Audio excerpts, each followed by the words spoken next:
오늘 봉독해드린 말씀 가지고 부활의 첫 증인들, 이런 제목으로 함께 은혜 나누기로 원합니다. 오늘 부활절이죠. 예수님이 십자가에 못 박혀 죽으셨지만 3일 만에 죽음의 권세를 깨고 사망의 권세를 이기시고 마귀의 머리를 밟으시고 승리하신 날, 부활절입니다. 기독교의 가장 중요한 절기죠. 왜냐하면 다른 세상의 많은 종교들이 기독교를 흉내낼 수 있죠. 근데 도저히 흉내내고 싶어도 흉내낼 수 없는 한 가지가 있는데 그건 부활절입니다. 죽었지만 그 죽음의 권세를 깨고 다시 살아나신 분은 예수님 한 분밖에 없기 때문이죠. 그래서 우리 기독교의 그 독특성, 유일성은 우리 기독교는 부활을 믿는 종교라는 거죠. 예수님의 부활하심을 믿는 종교이고 또 예수님이 부활하셨듯이 우리도 죄 때문에 다 죽을 수밖에 없는 죄인이지만 그러나 우리도 예수님처럼 부활할 것을 믿는 유일한 종교, 그 누구도 어느 종교도 흉내낼 수 없는 독특한 그런 절기가 바로 이 부활절. 그래서 이 부활절이 사실은 우리 기독교의 가장 큰 절기인 줄 믿습니다. 부활과 소생은 좀 구분해야 되죠. 성경에 보면 나사로도 죽었다 다시 살아났다 그럽니다. 근데 그걸 부활이라고 하지 않고 소생이라 그래요. 왜 그렇죠? 물론 나사로도 죽었다 다시 살아났지만 그 나사로가 다시 어떻게 해야 되죠? 죽어야 됩니다. 그래서 소생이라 그럽니다. 부활은 다시는 죽음이 없는 겁니다. 한번 부활하면 그 이후에는 우리에게는 영생의 천국이 기다리고 있는 줄 믿습니다. 그래서 부활은 좋은 것이고 부활은 기쁜 것이고 부활은 영광스러운 것, 다시는 아픈 것이나 고통이나 슬픈 것이나 죽음이 없는 영광이 바로 부활의 영광이기 때문인 줄 믿습니다. 여러분, 사람이 왜 기독교 신앙을 갖지 못할까요? 몇 가지 이유가 있겠지만 중요한 것은 성경의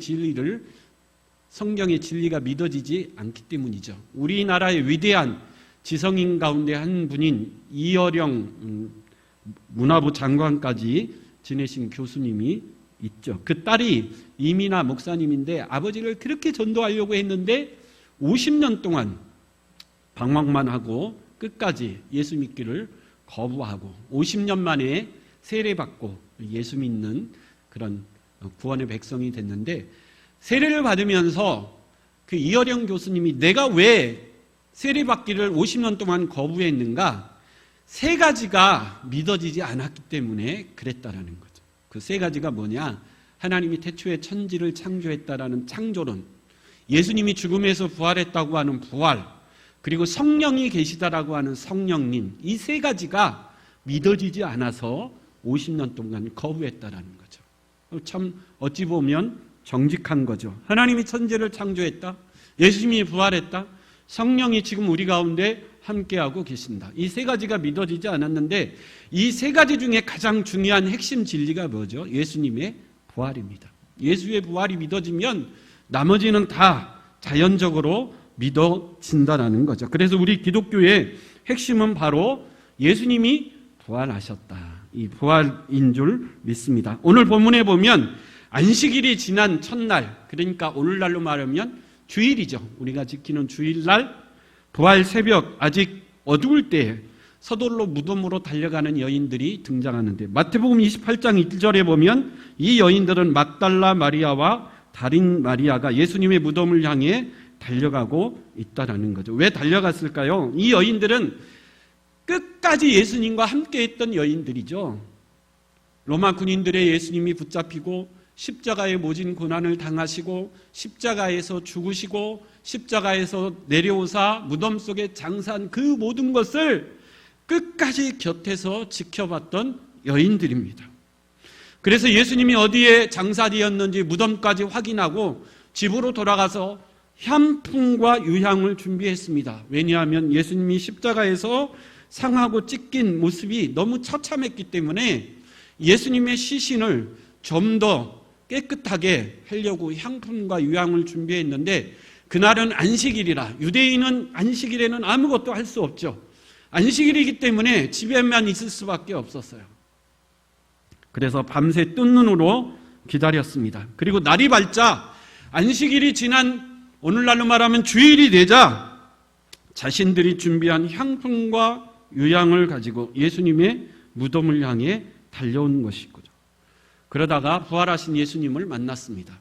부활하신 예수님을 처음 만난 영광, 그리고 부활의 주님을 증거하는 첫 증인이 된 영광을 누가 누리게 된 거죠? 이 여인들이 누리게 되었다라는 거죠. 그러면 오늘 설교의 핵심은 그거죠. 왜 예수님은 부활의 첫 증인들로 이 여인들을 선택했는가입니다. 왜냐하면 여자분들에게는 죄송한 말이지만 당시 여자들은 무시를 받았던 시대이기 때문이죠. 사람의 숫자를 셀 때 여인들은 세지 않았습니다. 또 여인들은 법적 증인의 효력이 없었어요. 아무리 많은 여인들이 와서 법정으로 증언을 해도 법적으로 아무 효력이 없는, 그렇게 무시받던 시대입니다. 증인의 효력이 없고 오직 남자들이 증언하는 것이 법적 효력이 있다 그러면 예수님이 부활했다, 그 부활의 증인들로 누구를 삼아야 상식적으로 옳죠? 남자들을 증인으로 삼아야 그 증인이 효력이 있는데 하필 왜 예수님은 그 남자들을 제껴두고 오늘 이 여인들을 예수의 부활의 첫 증인으로 삼았을까요? 우리가 조금 농담으로 왜 그랬다 그러죠? 그래야 빨리 소문이 뭐하니까 퍼지니까. 남자들은 내가 예수님이 부활했대, 내가 예수 봤어, 그걸로 끝납니다. 뭐 그래? 그러고 끝이에요. 근데 여자들의 대화는 어떻게 되죠? 만나서 2시간, 3시간 대화하고 헤어지면서 뭐라 그러죠? 야, 우리 못다한 얘기는 집에 가서 전화로 하자. 그만큼 디테일하고 정확하고 많은 얘기를 할 수 있는, 이게 쪼크죠, 쪼크. 여인들이기 때문에 예수님이 부활의 증인으로 예수님을 삼으셨다 그러는데, 그건 쪼크고 오늘 본문을 통해서 왜 예수님은 이 여인들을 부활의 첫 증인으로 삼으시고 사용하셨을까? 첫째로 이 여인들은 누구보다도 주님을 사랑했던 여인들입니다. 여러분, 새벽 미명에 아직 어두울 때 무덤을 찾아간다라는 것은 이건 보통 용기가 아니죠. 저도 어렸을 때 사람들이 제일 가기 싫어하는 곳이 어디죠? 무덤이죠. 특히 어두운 밤에는 절대 무서워서 안 가려고 그래요. 여러분, 시골 땅이나 집을 살 때 몇 가지 조심해야 된다 그러죠. 고압 전선이 지나가거나 또 소나 돼지를 키우는 우사가 있을 때 냄새가 심하게 나니까, 또 하나 뭐죠? 주위에 무덤에 있는 땅이나 집은 절대 사지 마라.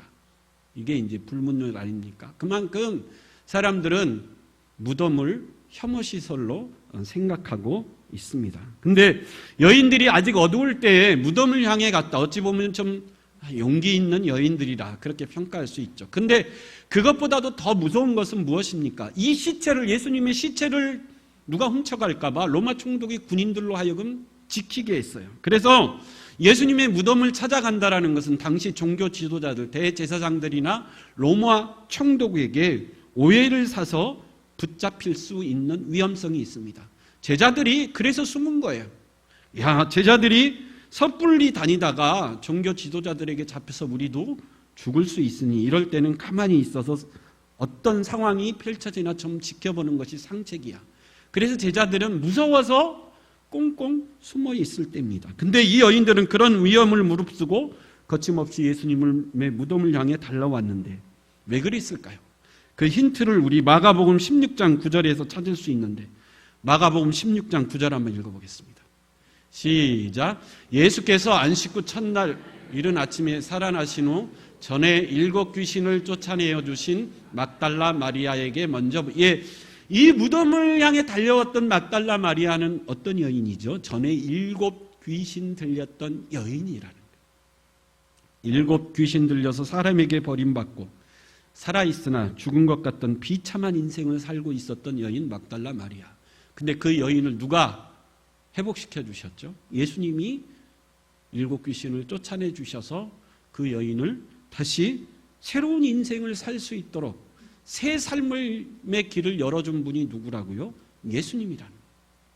그래서 막달라 마리아는 그 예수님의 은혜, 예수님의 사랑을 잊지 못했어요. 그래서 그 사랑이 너무 크고 놀라워서 그 예수님의 사랑을 잊을 수 없어서 그 이후로부터 계속 예수님을 쫓아다니며 예수님과 제자들을 섬겼던 여인, 그 여인이 바로 막달라 마리아입니다. 다른 여인들도 마찬가지였죠.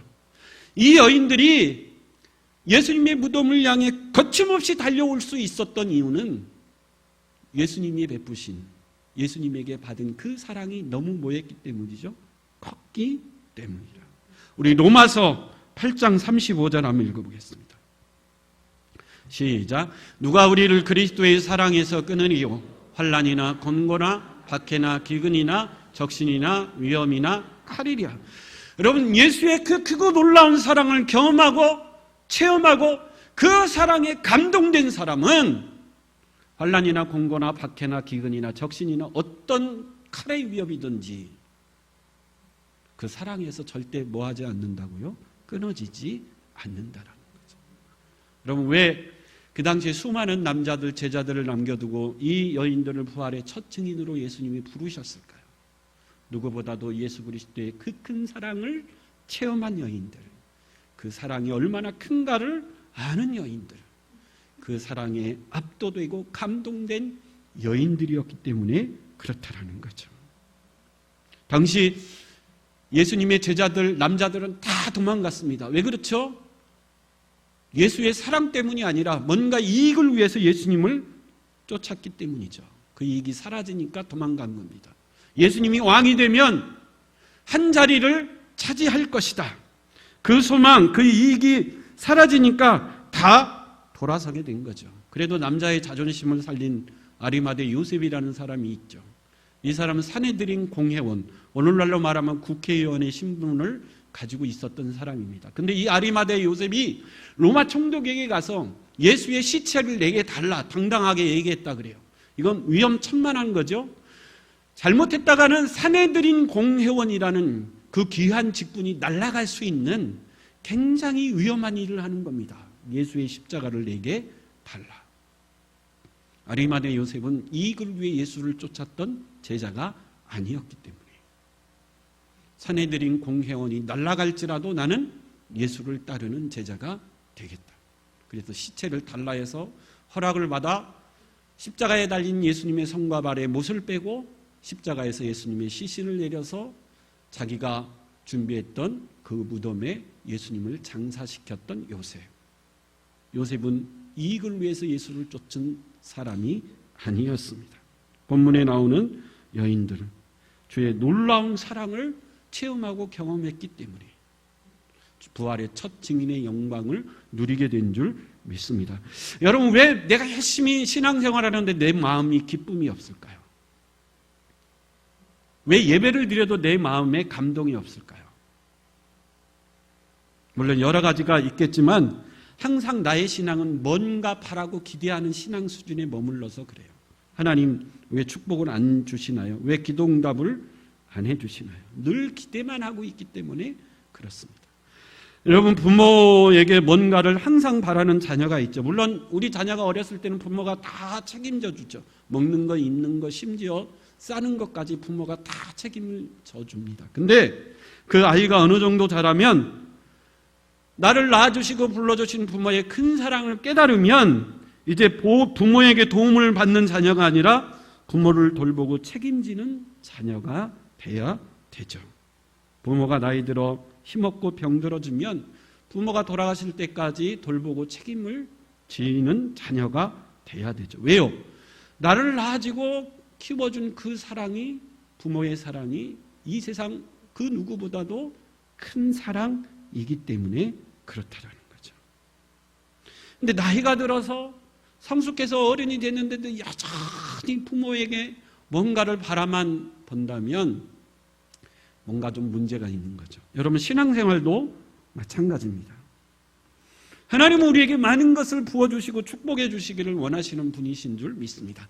근데 그것만을 바라며 신앙생활을 한다면 여전히 우리 마음에 기쁨이 없는 거죠.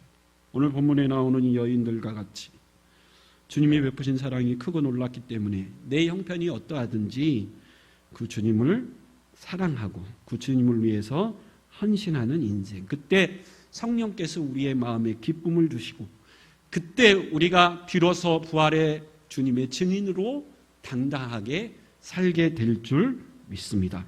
두 번째는 이 여인들은 예수님의 말씀을 믿었어요. 이 여인들이 새벽 미명에 예수님의 무덤에 달려왔는데 깜짝 놀랐죠. 무덤 문은 열려 있고 예수님의 시체는 보이지 않습니다.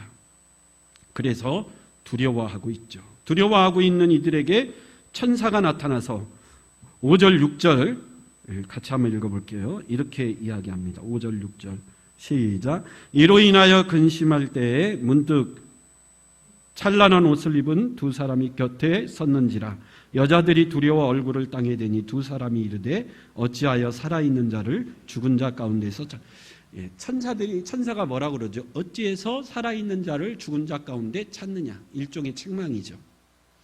칭찬을 해야 되지 않습니까? 다 예수님을 버렸는데 그래도 막달라 마리아와 여인들 끝까지 예수와 함께 했고 예수의 무덤까지 찾아와서 예수님의 시체의 향품과 유황을 바르려고 하니 너희들 참 대단하다. 이렇게 칭찬해야 되는데 오히려 책망이죠. 왜 살아있는 자를 죽은 자 가운데 찾느냐. 그리고 6절 중요한 말씀을 하신데 6절 한번 같이 읽어보겠습니다. 시작. 여기 계시지 않고 살아나셨느니라. 갈릴리에 계실 때에 너희에게 어떻게 말씀하셨는지를 기억하라. 천사가 뭐라고 충고하죠? 예수님이 갈릴리에 있었을 때 너희에게 무엇이라고 말했는지 무엇하라는 거죠? 기억해봐라. 우리 누가복음 18장 31절에서 33절 한번 읽어보겠습니다. 시작. 예수께서 12 제자를 데리시고 이르시되 보라 우리가 예루살렘으로 올라가노니 선지자들을 통하여 기록된 모든 것이 인자에게 응하리라. 인자가 이방인에게 넘겨져 희롱을 당하고 능욕을 당하고 침뱉음을 당하겠으며 그들은 채찍질하고 그를 죽일 것이나 그는 3일 만에 살아나리라 하시되 예수님이 이미 말씀하셨다라는 거죠. 내가 붙잡혀 죽을 것이지만 3일 만에 뭐 할 것이다? 부활할 것이다. 예수님이 이미 너희에게 하신 이 말씀을 한번 뭐 해보라고요? 기억해보라는 거죠. 그래서 여인들은 곰곰이 생각해봤습니다. 예수님이 살아계실 때 이미 내가 죽을지만 3일 만에 부활하리라 여러 번 말씀하셨죠. 그런데 여인들의 놀라운 것은 이 말씀을 여인들이 비로소 뭐 했다라는 거죠? 믿었다라는 거죠. 믿었다. 그래서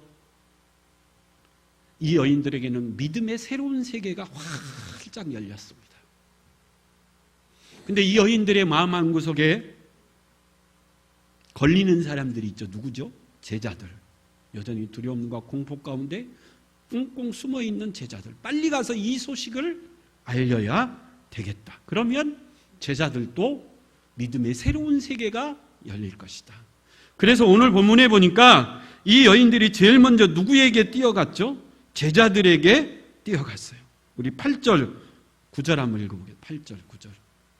오늘 본문 8절 9절 시작. 그들이 예수의 말씀을 기억하고 무덤에서 돌아가 이 모든 것을 11사도와 다른 모든 이에게 알리니 9절 시작. 사도들은 그들의 말이 허탄한 듯이 들려 뭐 했다 그래요?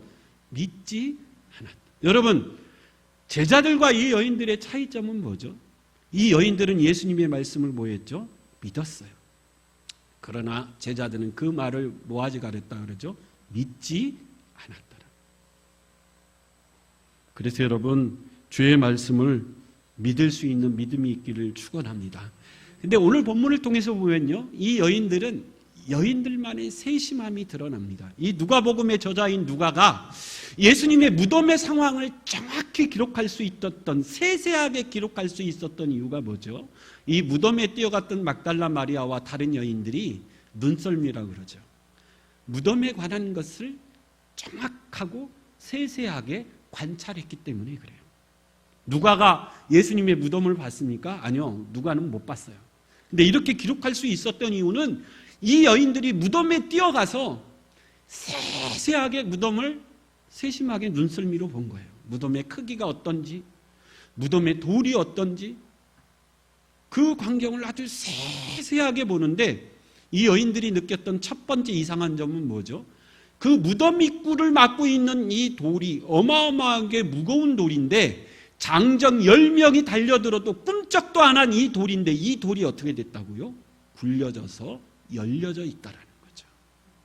이거는 사람의 힘으로 무덤의 문을 연 것이 아니었다.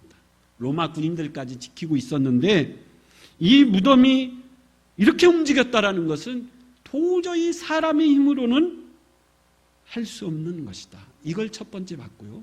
두 번째, 이 여인들이 세세하게 자세히 본 것은 뭐죠? 세마포입니다. 유대인들은 죽으면 시체를 흰 세마포로 머리부터 발끝까지 칭칭칭 뭐하죠? 동여매죠.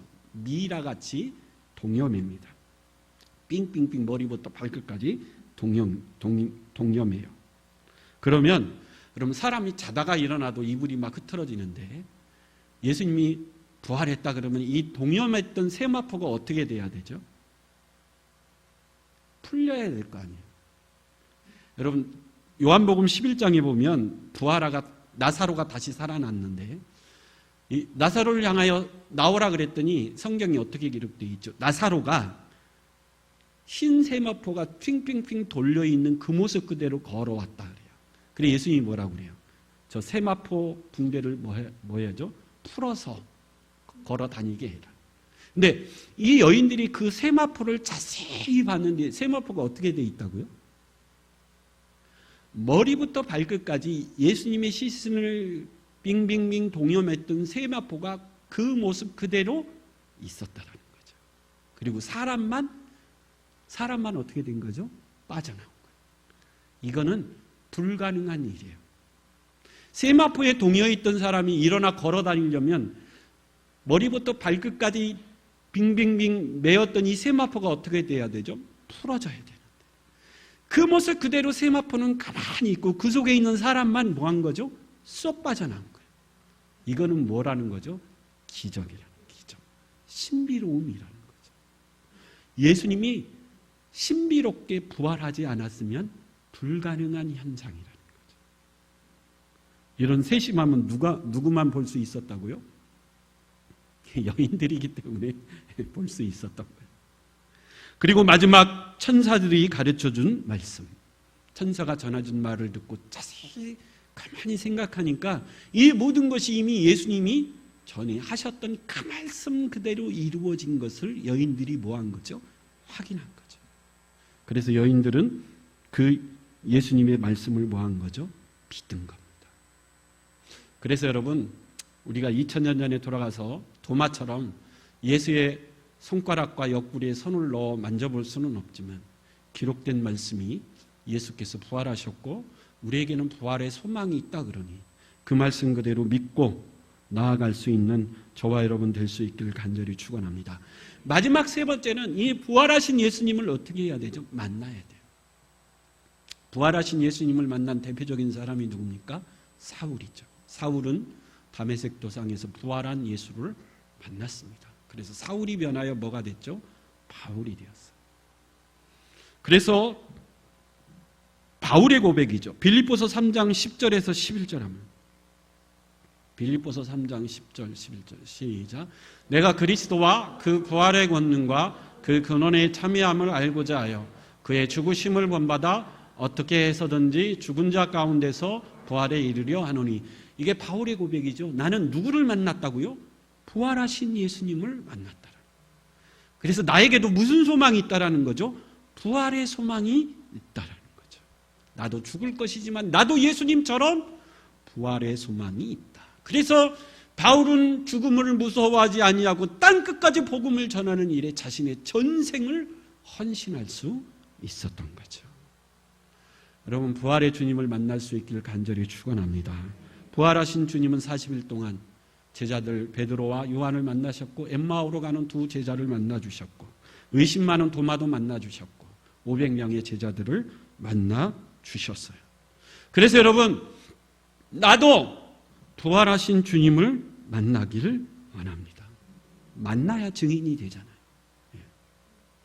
여러분 맛집이 맛있다고 소문을 내려면 가서 내가 직접 먹어보고 맛있다라고 느껴야 되잖아요. 주님, 부활하신 주님을 만날 수 있게 하여 주시옵소서. 만날 수 있게 해달라고 그래서 막 환상 중에 예수님이 막 나타나고 신혼 있고 그게 아니고 오늘 본문에 나오는 대로 뭐에 대한 확신이 있는 거죠? 말씀에 대한 확신이 있는 거예요. 기록된 말씀에 대한 확신을 주시고 말씀 가운데 부활하신 예수를 만나게 하시어서 내가 어떻게 부활의 증인이 되는 거죠? 기록된 말씀을 들고 나가는 거죠.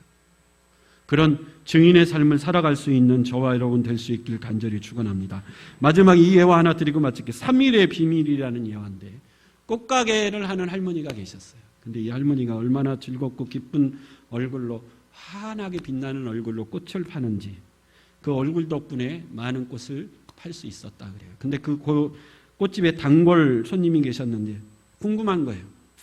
저 할머니는 왜 저렇게 항상 기쁘고 즐겁고 얼굴이 밝을까? 그래서 어느 날 물어봤습니다. 할머니, 제가 몇 년 동안 봐왔는데 할머니는 걱정, 근심이 전혀 없는 분 같아요. 항상 웃는 얼굴이고 즐거운 얼굴이니 꽃보다 할머니 얼굴이 더 아름답습니다. 그랬더니 할머니가 대답하는 거죠.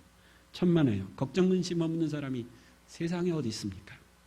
내게도 고통스럽고 짜증나는 걱정거리가 늘 있다라는 거죠. 그러면 어떻게 그렇게 즐거운 얼굴로 매일 살아갈 수 있습니까? 이 할머니 대답이 나에게는 3일의 비밀이 있다. 3일의 비밀?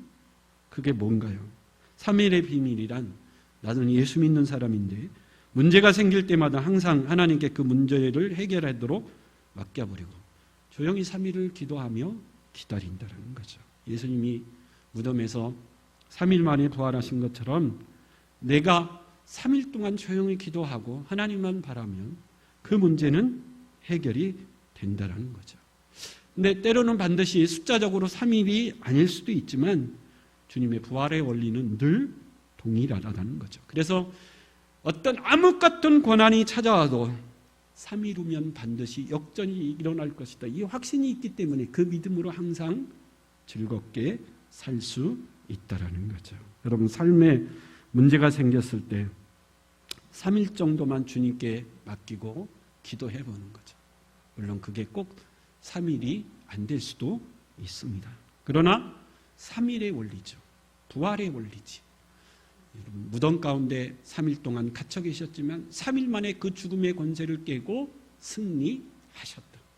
그 주님을 내가 믿고 그 부활의 능력이 내 능력이 되기를 원합니다. 여러분 오늘은 부활절입니다. 우리의 소망은 부활하신 예수님 한 분뿐인 줄 믿습니다. 그 예수를 믿어야 구원이 있고 그 예수를 믿어야 소망이 생기고 그 예수를 만나야 우리 가운데 기쁨이 샘솟고 그 예수를 믿으면 반드시 승리하는 인생을 살게 될 줄 믿습니다. 우리 다 같이 자리에 일어서셔서